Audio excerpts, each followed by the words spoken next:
میرے نبی نے سوال کیا، بولو بھائی اسلام کا سب سے مضبوط عمل کیا ہے؟ صحابہ نے کہا نماز۔ نہیں، سبحان اللہ، ابھی میں نماز کی کتنی اہمیت بتا چکا۔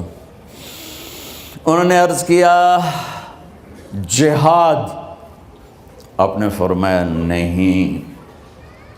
تو صحابہ نے عرض کیا روزہ، آپ نے فرمایا نہیں۔ اللہ اکبر۔ کہ یا رسول اللہ حج، آپ نے فرمایا نہیں۔ تو سارے صحابہ حیران ہو گئے، یا رسول اللہ نماز، جہاد، روزہ، حج، تو پھر کیا ہے؟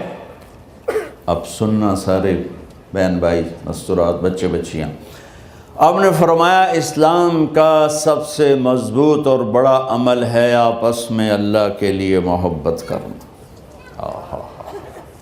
اگر آپ اپنے گھروں میں حسن دیکھنا چاہتے ہو تو ایک دوسرے سے محبت کرو، اظہار محبت کرو، اور محبت کے پیدا ہونے کے لیے بہت ساری چیزیں ہیں، لپیٹ کے دو میں کر لیتا ہوں۔ دو میں، بیوی کی خوبی دیکھو، کمی نہ دیکھو، خاوند کی خوبی دیکھو، کمی نہ دیکھو، پہلی بات۔